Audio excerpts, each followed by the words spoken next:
My name's Daniel. I'm 33, I live in Seattle, and up until this year, I thought I was the glue holding my family together. Not because they ever made me feel like it, God knows they didn't, but because I was always the one who showed up. Birthdays, graduations, hospital visits. I was the one buying the gifts, organizing the reunions, paying the tab, and more recently, quietly picking up the financial slack no one ever talked about. Mortgage 2 months behind? Dan will handle it. Someone's car breaks down? Call Danny, he'll get you a rental. Family phone plan short on the bill? Just ask Dan, he makes good money in tech. And for years, I did. Not because I wanted praise, but because I thought that's what being a good son, nephew, and brother looked like. I thought maybe, if I just kept giving, one day they'd treat me like I mattered even half as much as I treated them. But this year broke something in me. I've been planning my 34th birthday for months. I didn't want anything huge, just something meaningful. A weekend getaway at a Penthouse suite in Portland. 2 nights. I covered everything. Rooms for each person, a private chef on Saturday night, tickets to a jazz show downtown, even little care packages I had made with personalized notes and snacks everyone loved. I sent the invites out 6 weeks in advance. Made a group chat. Called everyone personally to make sure the dates worked. My cousin Jess said she was so excited. My sister Amanda swore she'd be there, no matter what. Mom asked if there'd be vegetarian options. There were, of course.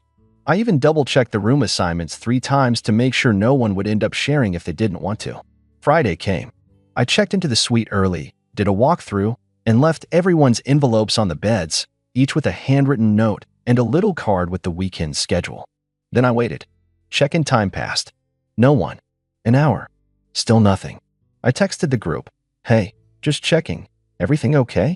Let me know if anyone's running late. No replies. I called Amanda. No answer. Jess. Straight to voicemail. My mom? Sent me to text. I sat by the window, watching the rain blur the city lights, refreshing the group chat, watching the little delivered marks mock me. I kept telling myself there must have been traffic. A flat tire. A delay. Something. But there wasn't. Around 8 p.m., I gave up and ordered room service. Ate alone. Watched the jazz tickets on the coffee table go unused. Slept on the couch even though the master suite was mine, just to avoid seeing the untouched envelopes on everyone else's beds. The next morning, I checked my phone and froze. There it was, posted by my Aunt Linda. A selfie of her, Amanda, Jess, and my mom at Ricky's Diner, the place back home with $5 pancakes and sticky booths. The caption, "Nothing beats spontaneous family dinners." I stared at the photo for a long time. They were all smiling. Matching sweaters. My mom was holding up a glass of lemonade like she was toasting something. Maybe to family. Maybe to loyalty. Maybe to the fact that I was 200 miles away, alone, with a fridge full of catered food and 10 empty chairs. I didn't comment. Didn't text. Didn't call. But something in me clicked. I walked over to the desk, opened my laptop, and started going through the numbers. The mortgage on Mom's house. I've been auto-paying that for the last 8 months. My dad had passed away a few years back, and I never made a big deal about helping her stay afloat. Just said it and forgot it. Car payment? My sister's lease was under my name. She missed a few payments last year, and I quietly stepped in. The family phone plan? That was still tied to my account, too. I never even saw the monthly charges anymore. It was just another number buried in the auto-pay list. I didn't do anything drastic right away. I just paused the payments. Quietly. Methodically. Then I packed up my things, canceled the rest of the suite reservation, and drove back to Seattle in silence. That night, I sat in my apartment, scrolling through old messages. All the "can you help?" texts. The "you're the only one who understands" guilt trips. The Venmo requests. The last-minute emergencies. Birthday cards I'd sent that never got replies. I reread the message I'd sent in the group chat, still unread. The next morning, my phone started buzzing. First it was Amanda. Then Mom. Then Aunt Linda. Then 3 calls from a number I didn't recognize, probably Jess using someone else's phone. I didn't answer. Let it all go to voicemail. By noon, I'd gotten 5 emails, 6 texts, and 2 voice messages that started with fake concern and ended with frantic demands. Mom said, "The mortgage company says they didn't receive the payment. Did your bank mess something up?" Amanda's was shorter. "Hey, the car app says I'm overdue. Can you check that for me?" I turned the phone face down. I made tea, sat on the balcony, watched the sun go down over the sound. That evening, Aunt Linda finally texted me something that almost made me laugh. Why are you being so passive-aggressive? If you were hurt, you should have said something. We didn't think it was that serious. And that's when I realized they never thought it was serious. I wasn't a person to them. I was a service, a safety net, a ghost who paid the bills and didn't ask for thanks. The good one who never caused problems, never said no, never missed a holiday even when they missed me. So no, I didn't reply to her either. Instead, I poured another cup of tea and opened up a spreadsheet, one I hadn't looked at in a while. A list of every expense I'd covered in the last 5 years. Dates, amounts, names, all organized, neatly, just in case I ever needed a reminder of how much I'd given and how little I'd gotten in return. And then I started planning the rest of what I'd take back. Monday morning came with a quiet kind of clarity. You know that stillness right before a thunderstorm rolls in? That's what it felt like. Not loud, not angry, just inevitable. I'd spent the night before combing through accounts. I didn't just want to pull the plug. I wanted to do it cleanly, deliberately, and in a way that made it undeniable that this wasn't a bank glitch or a missed reminder. This was me, Daniel, the family doormat with a high credit limit, finally flipping the switch. First, I logged into the mortgage account. The house was in Mom's name, but the auto payment had been running through my account ever since Dad passed. She never asked for it, she expected it. There's a difference. She'd call me crying about how things were tighter than expected after the funeral, and I didn't even hesitate. But since then, not a single thank you. Just subtle digs at how I was lucky to live in a city with tech money, as if that excused the growing list of IOUs no one planned to repay. I didn't cancel the mortgage payment. I revoked the authorization, removed my account completely, and called the bank to confirm it in writing. That alone would raise a red flag by Wednesday when the payment failed to clear. Next, Amanda's car. The lease was under my name because she couldn't qualify on her own credit. I'd co-signed, set up the insurance, and paid the last 3 months without even mentioning it. But over the holidays, she'd posted a story of herself peeling out of the driveway with the caption, "Grind now, shine later." Like she was the one paying for that shiny little BMW. I opened the leasing app, reported that I was no longer financially responsible, and set a 10-day notice to return the vehicle due to non-payment. That would hit her by Friday. Then came the family phone plan. That one hurt, not because it was expensive, but because it was one of the first things I'd ever offered them freely. I'd added my mom, Amanda, my aunt, and even Jess to my unlimited plan years ago, back when I first got promoted. It was stupid, maybe, but I remember thinking, this is something small I can do to make their lives easier. They never even knew what it cost. Never once asked. Just sent me their new phone request whenever their old one cracked or acted slow. So I went into the provider portal, removed all 4 lines, and scheduled the disconnection for Tuesday at midnight. I didn't send a warning, didn't explain. Let them find out the same way I found out they were skipping my birthday, through a screen. By lunchtime, my phone was blowing up. First it was texts. "Mom, Dan, what's happening with the house payment?" I got a call from the bank. "Amanda, is the car app broken? It's saying I'm in violation." "Jess, hey, are you okay? Aunt Linda says your number's acting weird. Can we talk?" Then the calls started again. 5 from Mom, 4 from Amanda, 1 from Aunt Linda, and a string of voicemail full notifications that I ignored like a reflex. But then came the one message that made me pause. Just for a second. It was from my mom. She texted, "I don't know what we did to make you so cold, but this is cruel, Daniel. Cruel." That word sank in deeper than I expected. Not because she was right, but because it confirmed everything I already knew. In her mind, I was being unreasonable. Not hurt. Not disappointed. Cruel. As if backing away from years of unpaid labor and one-sided love made me heartless. I stared at the message for a while. Then I typed something, deleted it. Typed again. Deleted again. What was the point? No one really heard me before. Why would they start now? So instead, I sent nothing. Not even a read receipt. But I did something else. I opened that spreadsheet I'd started, the one with every expense, every date, every favor that was never returned. And I added a new tab, emotional labor. I started jotting down moments. Christmas Eve 2019, when I stayed up assembling Amanda's kids' bikes while everyone else drank and watched movies. The time Jess forgot her wallet at brunch and said, "You don't mind, right?" in front of 6 people.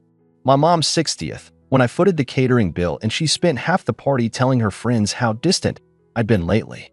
Line after line. Not because I needed payback, but because I needed to remember. I needed to stop rewriting history to make their behavior feel less hollow. By the end of Monday, I had another plan forming. Not out of spite, but out of self-preservation. I wasn't going to ruin their lives. That's never been my style. But I was going to finally let them live their lives, the ones they kept pretending they built on their own. Without me, without my money, without my silence. And I had one last move to make before the week was over. It involved a letter. A printed one. Folded and sealed. But I'll save that for later. Because that night, just as I turned off the lights and got into bed, I saw one more post. A Facebook status from my Aunt Linda. It's funny how the people you do the most for are the first to act like you never did enough. The comments? Full of supportive clucks and so true emojis. And that was it. That was the moment I stopped grieving my family and started preparing for the fallout. Because they thought I was just going to fade into the background again. They had no idea what I was about to do next. Tuesday morning started like any other: coffee, email, a quick scroll through news, but the air felt different. I wasn't dreading the usual flood of requests or passive-aggressive guilt trips. I knew they were coming, sure. But for once, I wasn't panicking. I wasn't racing to fix anything. I wasn't available. I was free. Until the notifications started. The family group chat, once silent for days at a time, suddenly lit up like a Christmas tree on fire. Amanda texted, "Okay, seriously, what is going on? My car is locked. I can't even open it." Mom texted, "Daniel, the phone is off." "Mine too. What's happening? Call me from your work phone or something." Jess texted, "Wait, did you really cancel all this over a missed birthday?" Aunt Linda texted, "Dan, you need to grow up. This isn't how family handles things. You're acting like a child." A child. That one actually made me laugh. The irony of being called immature by the same woman who still gets her phone paid for by her nephew wasn't lost on me. Still, I said nothing. The phone rang again, Amanda this time. Then Mom. Then again. I watched the names appear and vanish without touching the screen. I wasn't ready to talk. Not yet. Because what they didn't know was that I'd already set everything else in motion. That sealed letter I mentioned? It was now printed, addressed, and ready to be mailed. 5 copies, one for each of them. Inside was no big dramatic speech. No insults. No lectures. Just receipts. Literal ones. A breakdown of everything I'd paid for in the past 6 years. House payments. Car bills. Insurance. Groceries. Phones. Even a $3,000 emergency dental bill Jess had conveniently forgotten I'd covered 2 Christmases ago. Each section was labeled by name and year. Nothing accusatory. Just cold, hard numbers. And at the end? A single paragraph. I've kept quiet for years, thinking that maybe, one day, the effort I put into this family would be noticed. That someone would say thank you. That someone would show up for me. That didn't happen. So now I'm showing up for myself. Going forward, I won't be funding anyone's life but my own.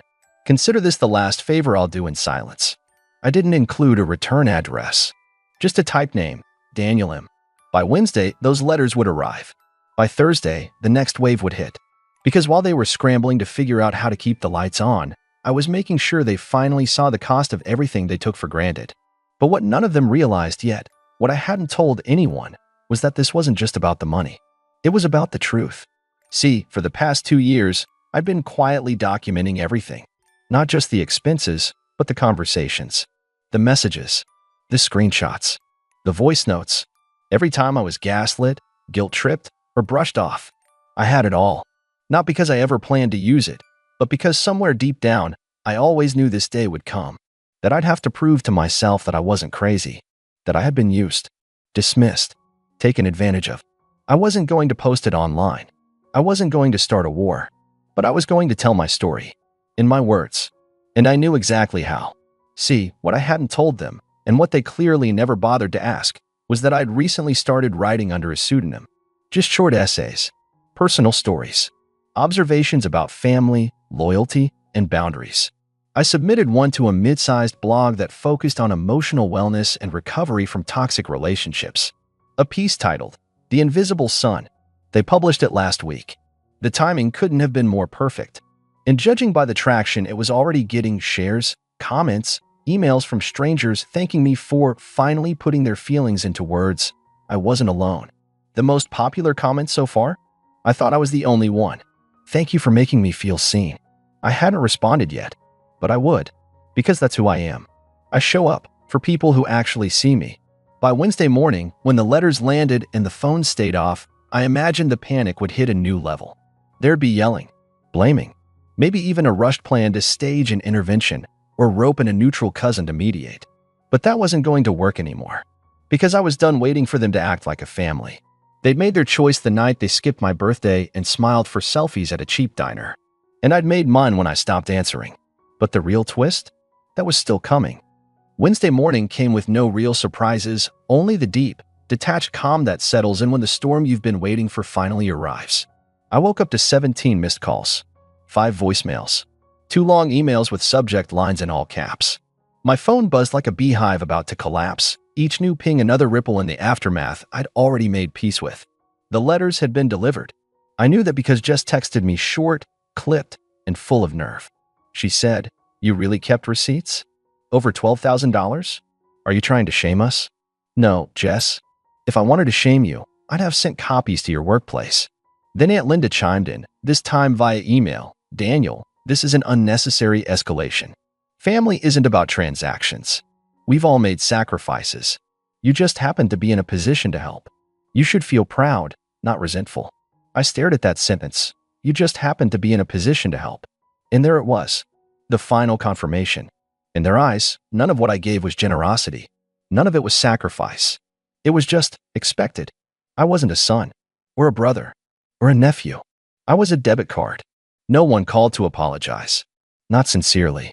No one said, "I'm sorry we didn't show up." No one asked how I felt. They were too busy panicking about the fact that I wasn't holding up the sky for them anymore. That afternoon, the lease company picked up Amanda's car. I watched the app light up with status changes in real time. Payment failed. Account suspended. Vehicle disabled. Then finally, vehicle retrieved.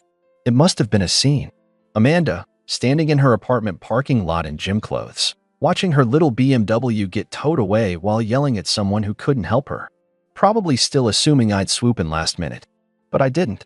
Because Amanda hadn't just skipped my birthday. She'd built a version of me in her mind that only existed to bail her out, her safety net, not her brother. She couldn't even say, "Happy birthday," but expected me to keep her dream car rolling. Nope, not anymore. That evening, I made one final change. I closed the joint account I'd opened for Mom a few years ago, the one I quietly refilled every month to keep things stable. It had started after Dad passed, and I knew the bills were stacking up. I never made it a big deal. I just slipped a few $100s in here and there. But it was never temporary. Because once people realize you won't let them sink, they stop swimming.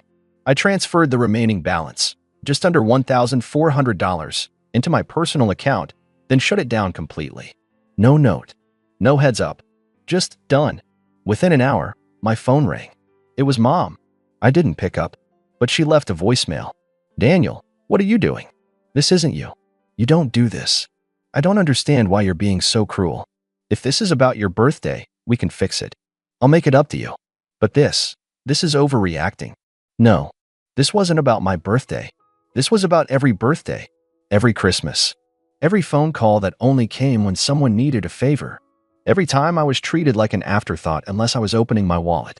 It was about the way my family loved my resources more than they loved me. And for the first time in my life, I wasn't going to explain myself. The next few days were a blur of fallout. Amanda posted a vague rant on Instagram. Some people love to remind you what they've done for you. That's not love, it's control. Jess commented with a heart emoji. Aunt Linda shared a passive-aggressive meme about the real ones always stick around. My mom stayed quiet publicly, but she texted me every morning.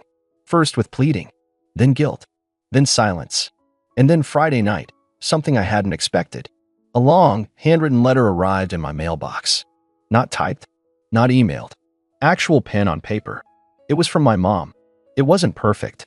It didn't excuse everything, but it didn't deny it either. She said she hadn't realized how far things had gone. That she thought I was just strong enough to always handle the weight. That she had noticed all the things I'd done. She just didn't know how to say it. She ended it with, "You didn't deserve to be invisible. I'm sorry it took this to see it." And I sat there, letter in hand, for a long time. Because that one sentence, those 13 words, were the first real sign of accountability I'd seen in years. I didn't cry. I didn't call her. But I didn't throw the letter away either. I folded it gently and put it in a drawer. Some things, I realized, didn't need revenge or confrontation or grand declarations. Some things just needed closure. And I'd finally found mine. In the weeks that followed, things stayed quiet. Just stopped texting. Amanda sent one last "you message and fell off the map. Aunt Linda kept posting cryptic nonsense about loyalty and forgiveness, but I'd long since muted her. My mom? She didn't ask me to pay the mortgage again. She didn't bring up the money. She just started asking how I was. At first, it was awkward. Shallow questions about my work. But over time, it got better. She sent me a photo of the flowers blooming in her front yard. Asked what books I was reading. Even called me just to say goodnight one time. It wasn't a full repair. Not yet. But it was the first time in years I felt like a son, not a sponsor. I started sleeping better. Eating better. I joined a local writing group. Took a solo trip to Alaska. Laughed more. And the blog post? It kept spreading. One day, I got an email from a woman in Toronto who said she read it out loud to her therapist. Another from a guy in Texas who said he finally canceled his own family's financial leash. They weren't strangers anymore. They were proof. Proof that letting go of toxic family dynamics isn't heartless. It's healing. So here I am, months later, telling this story not because I want pity or applause, but because maybe, just maybe, someone reading this is where I was. Alone. Unseen. Tired of being the good one who always gets the worst treatment. And if that's you, let me say what no one said to me. You're allowed to stop showing up for people who never showed up for you. You're allowed to draw the line, even if they call you cruel. You're allowed to take your power back. Because you deserve more than crumbs. You deserve a seat at the table or the strength to walk away from it. And when you do, trust me, your silence will say everything they refuse to hear. My name is Jake, and I'm 27 years old. I never thought I'd be the kind of person to post here, but after everything that's happened, I need to get this off my chest. It's been building for months, maybe even years, and now, after everything my cousin did, after the way my own family turned on me, I need to say it. Because I did everything for him. I helped him when no one else would. And he repaid me in the worst way possible. It all started about a year ago when my cousin, Matt, showed up at my door with a sob story. We were the same age, but we couldn't have been more different. I had worked my way up in my job, saved my money, and built a life I was proud of. Matt, on the other hand, had spent most of his 20s bouncing from one job to another, always quitting when things got too hard, always blaming someone else for his failures. He was lazy, entitled, and worst of all, manipulative. But he was family. That's what I told myself when he showed up that night, shivering in the rain, claiming he had nowhere else to go. He had been kicked out of his last apartment for not paying rent. His parents, my aunt and uncle, were done with him, at least that's what they claimed. He begged me for help, saying he just needed a couple of months to get back on his feet. I hesitated. I knew Matt. I knew what he was like. But when I called my parents for advice, they didn't hesitate at all. You have to help him, Jake, my mom said. You're family. It's just temporary, my dad added. You've got a good job. You've got space. What's the harm? So, like a fool, I let him move in. At first, things weren't too bad. He acted grateful, overly grateful, actually. He kept talking about how he was so lucky to have me, how he was going to turn things around. But within a week, his true colors started showing. He didn't clean. He didn't cook. He didn't contribute to anything. Instead, he sat on my couch all day, watching TV or playing video games. When I asked him about getting a job, he always had an excuse. I've been applying, man, he'd say with a dramatic sigh. It's just tough out there, you know? Weeks turned into months. Rent came and went, mine, not his. He never even offered to pay for groceries. And every time I brought it up, he acted like I was attacking him. I thought you understood, he'd say, shaking his head like I was the worst person in the world. You know what I've been through. And my parents? They took his side. Every time. You need to be patient, my mom said. He's trying. You're being too harsh, my dad added. Not everyone has it as easy as you. Easy. Right. But the worst part? The car. I had an old but reliable car that I wasn't using much since I worked remotely. Matt, of course, didn't have one. He had wrecked his last car years ago, and no one in the family trusted him with theirs. So when he started whining about needing to get around, I let him borrow mine. Borrow. That was the key word. I never gave it to him, never transferred the title, never said, here, it's yours. I just let him use it. And he used it a lot. Too much, honestly. At first, it was just for job interviews, or so he claimed. Then, It was for errands. Then, he started driving it like it was his own personal Uber, going out all the time, staying out late, and leaving me without a car when I actually needed it. Dude, chill, he'd say whenever I brought it up. You barely use it. Why does it matter? And when I push back, you're being selfish. Somewhere along the way, he started acting like the car was his. He left his stuff in it, changed the radio presets, even got a little keychain for the fob. I should have seen the signs, but I was still clinging to the hope that he'd eventually pull himself together. I was wrong. One night, I was out with a few friends when I got a text from my buddy, Chris. Hey man, didn't you have an old Honda? Pretty sure I just saw it on Facebook Marketplace. I laughed at first, thinking he was joking. LOL. What? Not joking, dude. Same year, same color.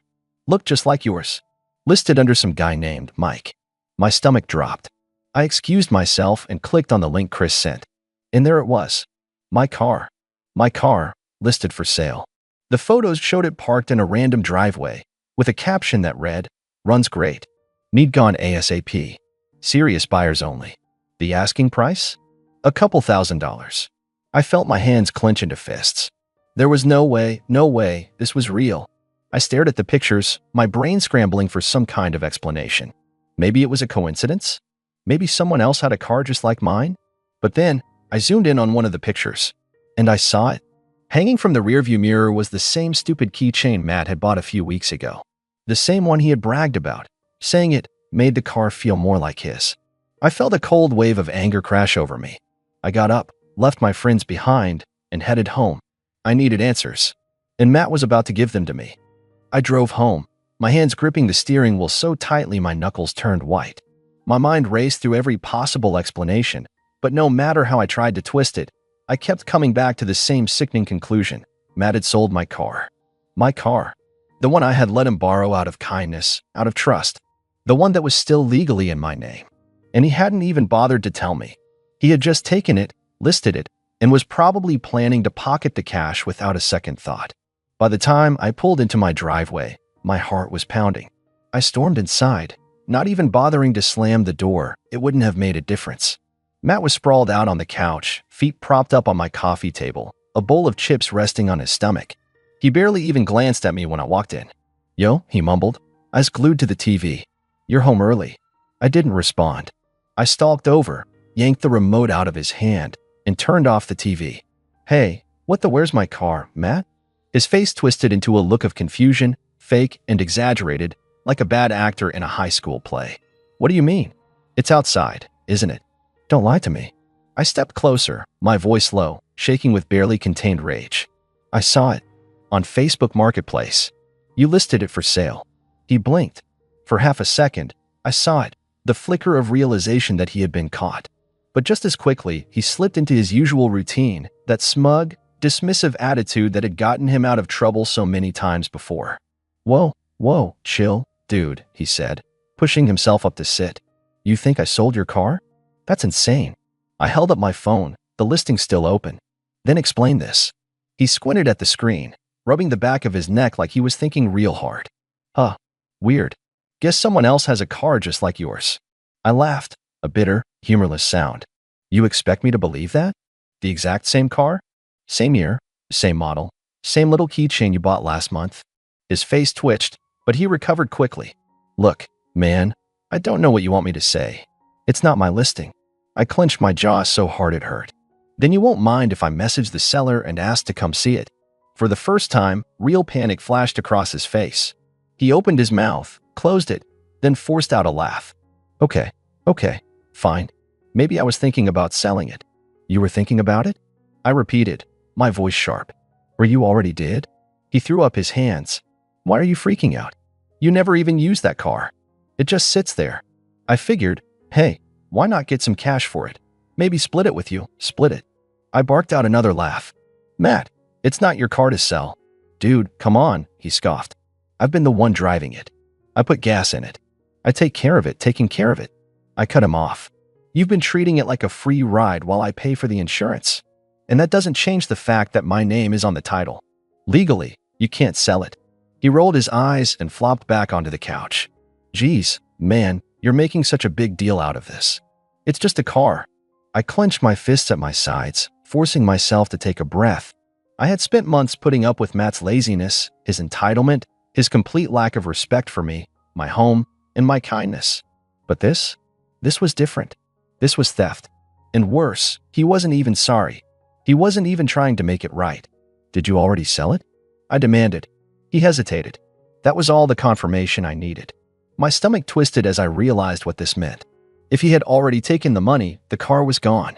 And since it was still in my name, whoever bought it might come knocking on my door when they realized they'd been scammed. My mind reeled at the legal nightmare this could turn into. I needed answers, and I needed them now. Who did you sell it to? I asked through gritted teeth. I dunno, he muttered, suddenly very interested in the loose thread on his shirt. I grabbed the back of the couch and leaned down, forcing him to look at me. Who did you sell it to? He sighed dramatically, like I was the one being unreasonable. Some guy named Mike. He gave me cash, no questions asked. How much? His eyes flicked away. Like $2,000. I swore under my breath. $2,000? That car was worth at least $5,000. He hadn't just stolen from me, he had practically given it away. I took a step back, breathing heavily, trying to keep myself from doing something I'd regret. Where's the money? At that, his whole posture shifted. He sat up straighter, arms crossing over his chest. Why do you care? Because that money isn't yours. Oh, come on, he groaned. What's the big deal? You weren't even using the car. And I needed the cash. You don't understand what it's like to struggle, man. You have a job, savings, a place to live, a place you've been living in for free. I snapped. And now you have the nerve to act like I owe you? He scoffed, shaking his head. Dude, it's not like I took your life savings. It's just a car. You can get another one. I stared at him, my anger mixing with something else, something colder. This wasn't just about the car anymore. It was about him. About how he saw me, how he had always seen me. Not as family, not as someone who had helped him, but as someone to use. And then, as if this couldn't get worse, my phone buzzed. I glanced down at the screen and saw a text from my mom. Mom texted, Matt just told us you're overreacting about the car. You need to calm down. I swallowed back a bitter laugh. Of course, he had already run to them, spinning some sob story about how I was being unreasonable or selfish. And, of course, they had believed him. Matt leaned back against the couch, smirking. Guess you're not getting any backup on this one, huh? Something in me snapped. I had spent months, years, letting this slide. Letting him walk all over me. Letting my family gaslight me into thinking I was the problem. Not anymore. I took a deep breath, my mind sharpening with a clarity I hadn't felt in a long time. No, I said, my voice calm. But I don't need backup. Matt frowned, sitting up slightly. What's that supposed to mean? I didn't answer. Because I had just made a decision. I was going to fix this. And Matt wasn't going to like how. I didn't say another word to Matt. I just turned on my heel and walked straight to my room, slamming the door behind me. My heart was pounding so hard I could feel it in my ears. This wasn't just some stupid argument anymore. He had committed theft. And worse, my family had already taken his side, acting like I was the one being unreasonable. But I wasn't about to let this slide. Not this time. I grabbed my phone and did a quick search. What to do if someone sells a car in your name? The results were exactly what I expected. Since the car was still legally mine, Matt had zero right to sell it. That meant whoever had bought it had, technically, been scammed. And that meant I had every right to go after him legally. Without hesitating, I dialed the non-emergency police number and waited as the line rang. Local police department. What's your emergency?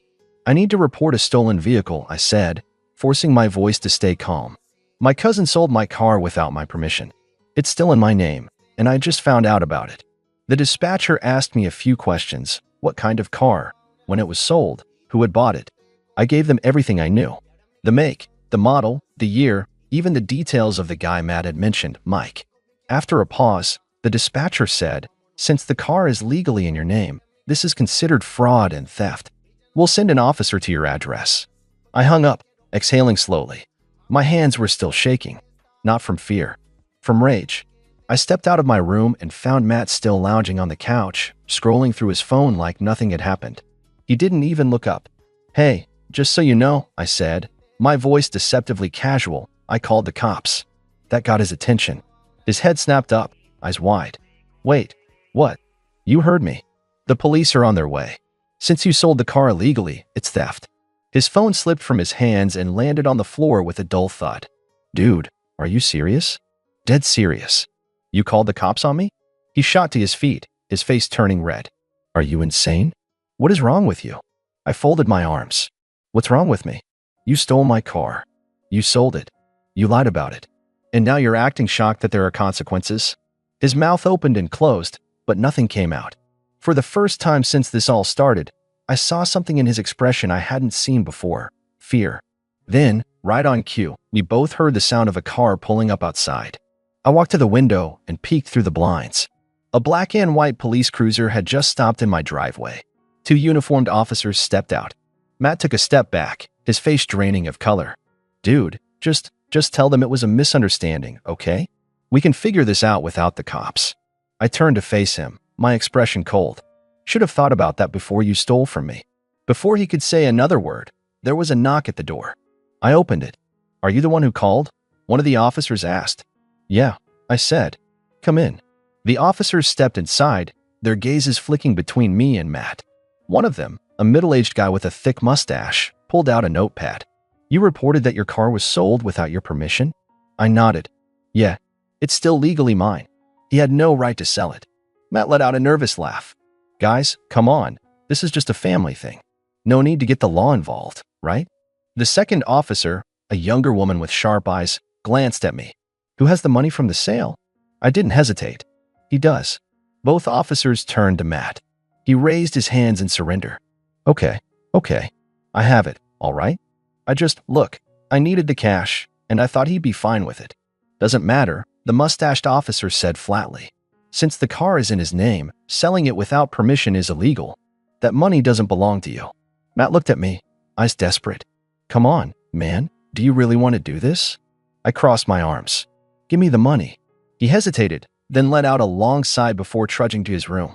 A few moments later, he came back with a wad of cash. He practically threw it at me. There. Happy. I ignored him and counted it. $2,000, just like he said. I turned back to the officers. Now I just need to get my car back. The younger officer nodded. Since you know who bought it, we can go with you. If the buyer refuses to return it, you may need to take legal action, but since the sale was fraudulent, there's a good chance he'll cooperate. I grabbed my keys. Let's go. Matt flopped back onto the couch, arms crossed, looking like a sulking child. This is such bull, I cut him off with a glare. You better be here when I get back. The drive to Mike's house was tense. I followed the cops in my car, the stolen money sitting on the passenger seat. When we finally pulled up to the address Matt had given me, I saw my car parked in the driveway. Mike answered the door after a few knocks. He was a stocky guy in his mid-30s, looking confused when he saw the cops.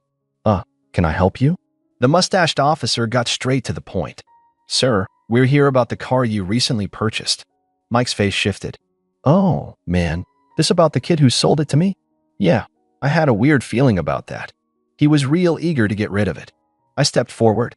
That car is still in my name. He had no right to sell it. Mike looked at the officers. So, what happens now? The younger cop spoke. Since the sale wasn't legal, you have two options. You can either return the vehicle and get your money back, or you can keep the car and risk a civil lawsuit from the legal owner. Mike sighed. Look, I don't want any trouble. If I get my money back, you can take the car. I handed over the cash, and just like that, my car was mine again. When I got back home, Matt was still on the couch, watching TV like nothing had happened. I walked in, tossed my keys on the table, and took a deep breath. You're moving out, I said. Matt blinked. Wait, what? You heard me. You lied to me. You stole from me. And then you tried to make me look like the bad guy. I'm done. Get out. He laughed, but it was weak. Dude, come on. Where am I supposed to go? Not my problem, I said. You had a free ride here, and you messed it up. I turned to walk away, but he shot up from the couch. You can't just kick me out. I turned back, ice cold. Watch me. And with that, I grabbed my phone and started dialing my landlord. If Matt wasn't gone by morning, I'd make sure he was legally removed. This time, there were no second chances.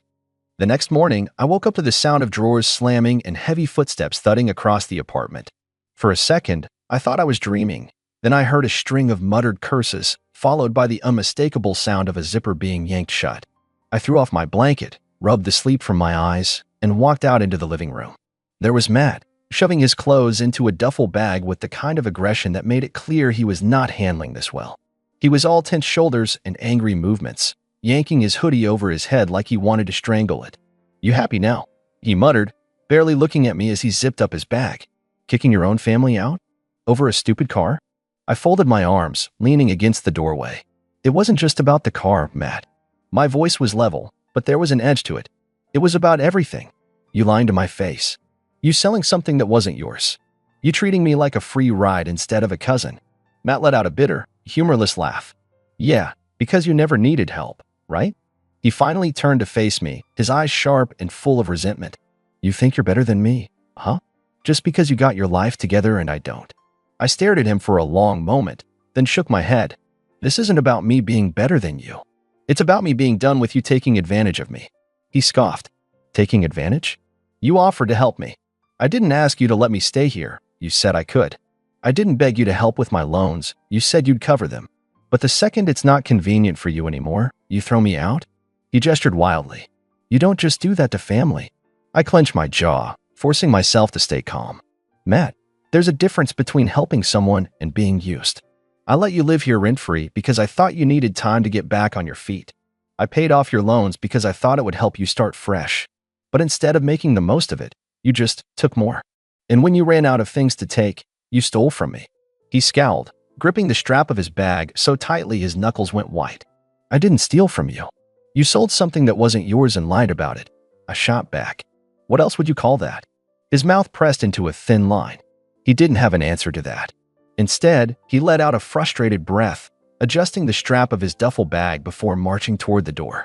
He yanked it open but hesitated, just for a second, like he was waiting for me to stop him. But I didn't. I just stood there, watching as he stepped out into the hallway. He turned back one last time, his expression unreadable. "You're gonna regret this," he muttered. Then he shook his head and walked away. I shut the door behind him, locked it, and exhaled. And for the first time in years, I felt free. Of course, that peace didn't last long. Barely an hour later, my phone started blowing up. First, it was my aunt, Matt's mom, demanding to know why I had abandoned him. Then my parents, asking why I was being so heartless. Even my uncle, who I hadn't spoken to in months, called just to tell me I should have been more forgiving. "You don't do that to family," they all kept saying. "Matt made a mistake, but that doesn't mean you throw him out into the street." Oh, but apparently stealing from family was fine. I tried to explain. I really did. I told them about the lies, the manipulation, how Matt had sold my car behind my back and kept the money. But it was like talking to a brick wall. "He probably just needed the cash," my aunt said. "He's going through a rough time," my mom added. "Can't you just let it go?" Let it go? I had already given Matt everything. A place to live. A way to clear his debt. Even a car, which, sure, I never outright gave him, but I let him use it as if it was his. And after all that, he still had the nerve to lie to my face and sell it for quick cash? And yet, somehow, I was the bad guy. "You're being selfish," my aunt snapped at one point. "He's your cousin. He needed you, and you just, what? Kicked him to the curb?" I let out a humorless laugh. "Selfish?" I repeated. "I let him stay rent-free for over a year. I paid off his loans. I let him use my car. And you think I'm the selfish one?" Silence. Then, a scoff. "You're just like the rest of them," she muttered. "Turning your back on family." I almost laughed. "Funny," I said. "That's exactly what Matt did to me." She hung up after that. By the time the call stopped, I felt drained. I knew my family wasn't going to side with me. I'd seen it happen before, over and over, but a small part of me had hoped that, just this once, they'd understand. That maybe they'd realize I wasn't in the wrong. But no, Matt played the victim, and they ate it up. It wasn't fair, but honestly, I didn't care anymore. I had my car back, my home back, and most importantly, my peace back.